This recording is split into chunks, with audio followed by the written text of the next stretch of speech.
Boa noite a todos. O estudo de hoje é do livro Messe de Amor, capítulo 6, Caridade Difícil, ditada pelo espírito Joana de Ângeles. A psicografia foi de Divaldo Pereira Franco. A versão que eu trago para vocês da leitura é da terceira edição. Nessa caridade difícil, vamos tratar da virtude, dando ênfase à caridade. Dentre as caridades, iremos falar inicialmente da caridade material, da esmola, e vamos para a mais difícil, que é a caridade moral. Desenvolvendo dentro desse tema, vamos chegar ao apoio trazido pela prece, a prece aos sofredores, vamos tocar na prece a mediunidade, e da mediunidade os médiuns ostensivos em si, nos trabalhos de esclarecimento, de alívio e consolo. E no final uma mensagem a eles, aos médiuns ostensivos. Então vamos ao texto trazido por Divaldo Pereira Franco sobre a caridade difícil, na palavra de Joana de Ângeles. Inicia-se com a caridade material. O texto diz: distendes o agasalho e envolves o corpo, entanguido, tolhido de frio, raquítico, derramando sobre o coração a linfa da tranquilidade. Linfa seria uma limpeza, aquela água que limpa, decorrente da caridade ao nu.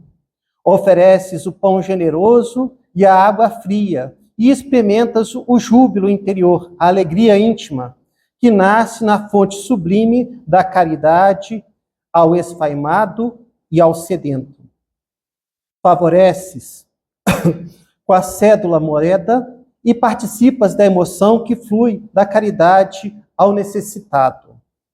Então, eu falei sobre virtude, aqui fala da virtude, caridade, ainda falando da caridade moral, do apoio financeiro. O que diz o Livro dos Espíritos, na questão 883? Qual a mais meritória de todas as virtudes? A caridade é uma virtude. Toda virtude tem seu mérito próprio, porque todas indicam progresso na senda do bem. A virtude sempre que há resistência voluntária ao arrastamento dos maus pendores. A sublimidade da virtude, porém, está no sacrifício do interesse pessoal pelo bem do próximo, sem pensamento oculto. A mais meritória é a que se assenta na mais desinteressada caridade.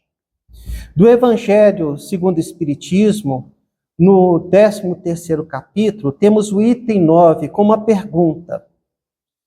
Se a caridade é uma virtude, qual é a caridade mais difícil de praticar? A resposta: embora todos possam praticá-la, porque nada custa materialmente falando, a caridade mais difícil de praticar é a caridade moral, que consiste em nos suportarmos uns aos outros.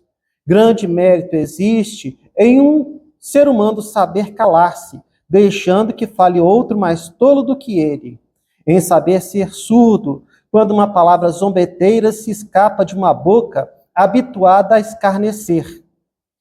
Em não ver o sorriso de desdém com que nos recebem pessoas que muitas vezes, erradamente, se supõem acima de nós, quando na vida espírita, a única real, estão não raro muito abaixo. Todas essas condutas são também expressões da caridade moral. Essa é a caridade que Jesus nos traz como regra de conduta. Temos no Livro dos Espíritos, na questão 886, a pergunta: qual o verdadeiro sentido da caridade, como entendia Jesus? Jesus o Cristo? Benevolência para com todos, indulgência para as imperfeições dos outros, perdão das ofensas. O amor e a caridade são um complemento da lei de justiça, pois amar o próximo é fazer-lhe todo o bem que nos seja possível e que desejáramos nos fosse feito. Tal o sentido dessas palavras de Jesus: amai-vos uns aos outros como irmãos. A caridade, segundo Jesus, não se restringe à esmola, abrange todas as relações em que nos achamos com os nossos semelhantes, sejam eles nossos inferiores, nossos iguais ou nossos superiores. Ela nos prescreve a indulgência, porque de indulgência precisamos nós mesmos, e nos proíbe que humilhemos os desafortunados, contrariamente ao que se costuma fazer. Vamos dar uma paradinha aqui no texto e nos focar aqui na palavra esmola, que foi trazida. Sobre a esmola, o Livro dos Espíritos, na questão 888, dá um esclarecimento. O que se deve pensar da esmola? Condenando-se a pedir esmola, o ser humano se degrada física e moralmente, embrutece-se. Uma sociedade que se baseie na lei de Deus e na justiça deve prover a vida do fraco, sem que haja para ele humilhação. Deve assegurar a existência dos que não podem trabalhar, sem lhes deixar a vida à mercê do acaso e da boa vontade de alguns. Um desdobramento da 888. Pergunta: dar-se-á reproveis a esmola? Resposta: não. O que merece reprovação não é a esmola, mas a maneira por que habitualmente é dada. O ser humano de bem que compreende a caridade de acordo com Jesus vai ao encontro do desgraçado, sem esperar que este lhe estenda a mão. A verdadeira caridade é sempre bondosa e benévola. Está tanto no ato como na maneira por que é praticado. Duplo valor tem um serviço prestado com delicadeza. Se o for com altivez, pode ser que a necessidade obrigue quem o recebe a aceitá-lo, mas o seu coração pouco se comoverá. Lembrai-vos também de que, aos olhos de Deus, a ostentação tira o mérito ao benefício. Disse Jesus: ignore a vossa mão esquerda o que a direita der. Por essa forma, ele vos ensinou a não desnardes a caridade com o orgulho. Deve-se distinguir a esmola propriamente dita da beneficência. Nem sempre o mais necessitado é o que pede. O temor de uma humilhação detém o verdadeiro pobre, que muitas vezes sofre sem se queixar.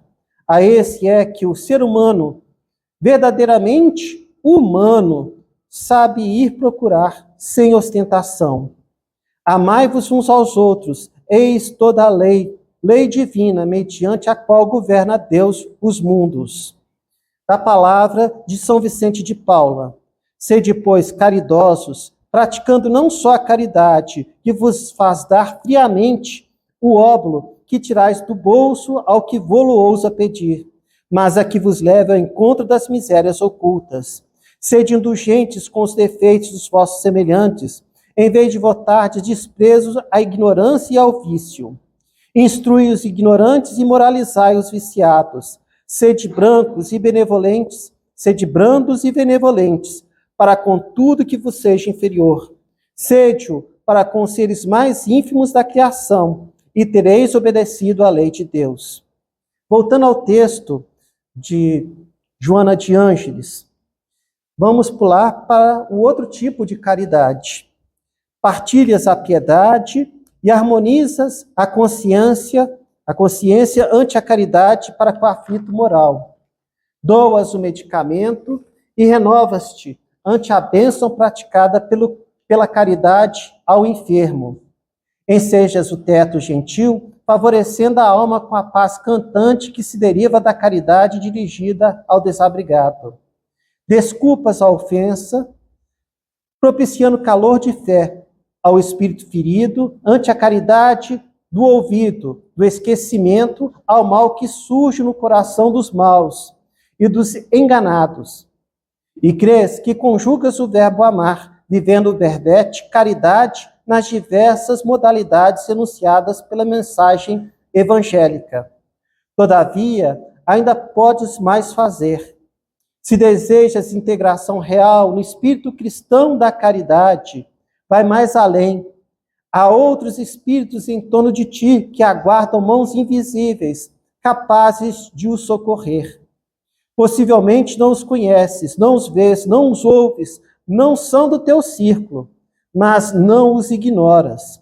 Conhecê-lo-ás através da Revolução Espírita, que te falou deles, os atormentados de além-túmulo, nossos irmãos desencarnados, sofredores. Aos que se converteram desde ontem em verdugos e seguem os teus passos, afligindo-te. Alguns dormem hipnotizados, outros desconhecem o país onde se encontram. Muitos se detêm nas tormentosas evocações do passado. Vários se agregam e experimentam a angústia do magote em que se reúnem. Diversos choram esfaimados, sedentos, desabrigados, friorentos e enfermos. São náufragos da vida física que a morte recolheu. Todos eles precisam de nós. Desde que conheces e possuis a centelha espiritista cristã que persiste ardendo em tua alma, ora por eles, a prece. Ama-os, pensa neles com vibração mental positiva de auxílio. E, quando surge ocasião nas células cristãs em que militas, ao longo do caminho carnal, recebe-os, favorecendo-os com a palavra evangélica medicamentosa que os anime, console, desperte, encaminhe e cure. Esse é o trabalho da desobsessão. Sobre a prece, no Livro dos Espíritos, na questão 479, a prece é o meio mais eficiente para a cura da obsessão? A prece é meio eficiente da cura da obsessão? Resposta: a prece é em tudo um poderoso auxílio, mas crede que não basta que alguém murmure algumas palavras para que se obtenha o que se deseja. Deus assiste os que obram, não os que se limitam a pedir. É, pois, indispensável que o obsidiado faça por sua parte o que se torne necessário para destruir em si mesmo a causa da atração dos maus espíritos. Da questão 664, sobre os espíritos sofredores, que é a parte final dessa leitura. Será útil que oremos pelos mortos e pelos espíritos sofredores? E, neste caso, como podem as nossas preces lhes proporcionar alívio e abreviar os sofrimentos? Têm elas o poder de abrandar a justiça de Deus? A resposta: a prece não pode ter por efeito mudar os desígnios de Deus, mas a alma por quem se ora experimenta alívio, porque recebe assim um testemunho do interesse que inspira aquele que por ela pede, e também porque o desgraçado sente sempre um refrigério quando encontra almas caridosas que se compadecem de suas dores. Por outro lado, mediante a prece, aquele que ora concita o desgraçado ao arrependimento e ao desejo de fazer o que é necessário para ser feliz. Nesse sentido, é que se lhe pode abreviar a pena, se por sua parte ele segunda a prece com a boa vontade. O desejo de melhorar-se, despertado pela prece, atrai para junto do espírito sofredor espíritos melhores, que o vão esclarecer, consolar e dar-lhes esperanças.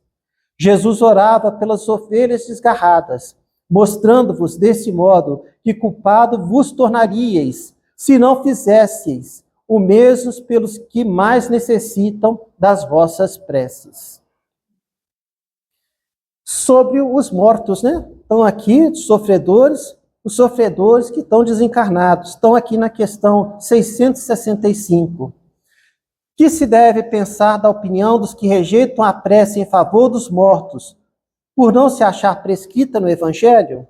Resposta: aos seres humanos disse o Cristo: amai-vos uns aos outros. Esta recomendação contém a de empregar os seres humanos todos os meios possíveis para testemunhar aos outros seres humanos afeição, sem haver entrada em minúcias quanto à maneira de atingir ele esse fim. Se é certo que nada pode fazer que o Criador, imagem da justiça perfeita, deixe de aplicá-la a todas as ações do Espírito, não menos certo é que a prece que lhe dirigis por aquele que vos inspira a afeição, constitui para ele um testemunho de que dele vos lembrais, testemunho que forçosamente contribuirá para lhe suavizar os sofrimentos e consolá-lo, desde que ele manifeste o mais ligeiro arrependimento,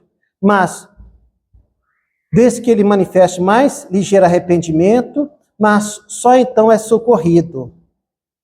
A partir do arrependimento, abre-se um canal que permite a ação dos bons espíritos.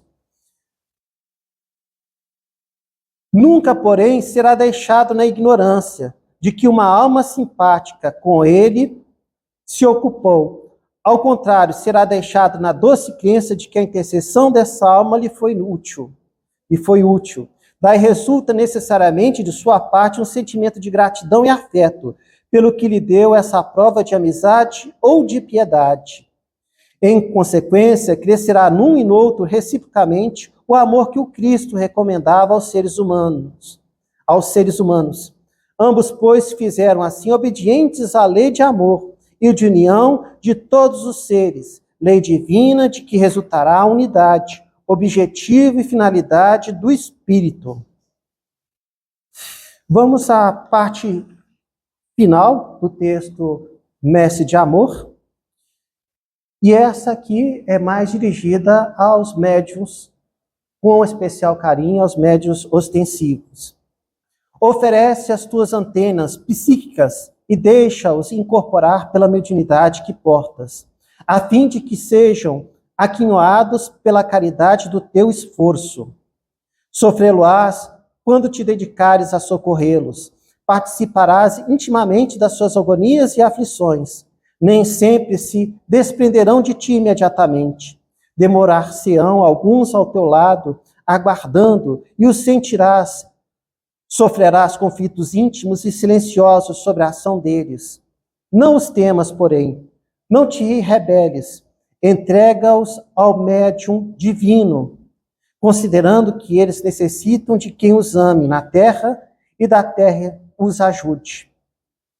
Medita quanta alegria que experimentaria se, no lugar deles, encontrasse alguém que oferecesse o vaso físico-psíquico para a tua libertação e faz então o que gostaria que fizessem por ti, exercitando-te desde hoje na prática dessa caridade difícil e algo ignorada, que os olhos do mundo não veem, nem a gratidão dos amigos recompensa com o suborno do reconhecimento precipitado ou da bajulação dispensável, na certeza de que Jesus, o Cristo, que nos ama desde há milênios até hoje, não se cansa de alongar sua inefável misericórdia e amor até o abismo de inferioridade em que nos detemos.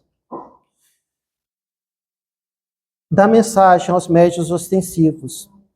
Os médiuns ostensivos desempenham um papel crucial na doutrina espírita, sendo reconhecidos como os trabalhadores da última hora, que oferecem seu serviço com amor fraterno aos desamparados do plano físico e espiritual. Segundo Allan Kardec, os médiuns são canais pelos quais os espíritos comunicam mensagens de luz e consolo aos vivos, promovendo a reconciliação e o resgate espiritual.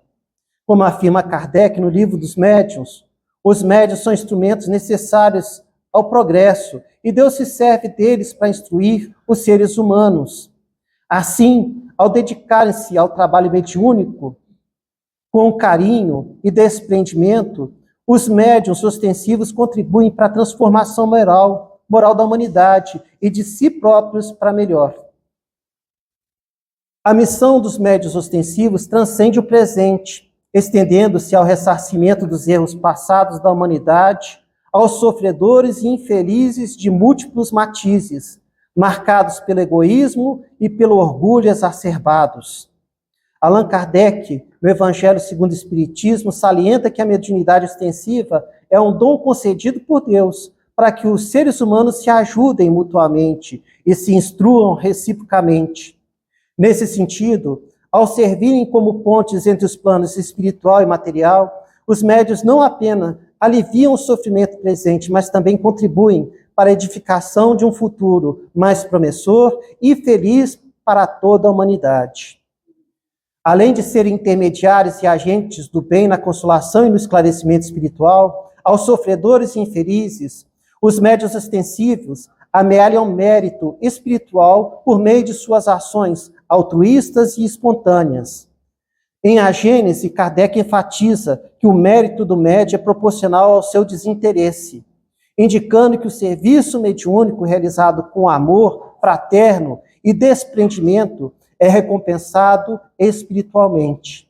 Dessa forma, ao investir em suas habilidades mediúnicas para o bem da coletividade, os médiuns ostensivos não apenas iluminam o caminho espiritual dos que buscam orientação, mas também fortalecem os laços de fraternidade e solidariedade que são fundamentais para um futuro mais feliz e harmonioso.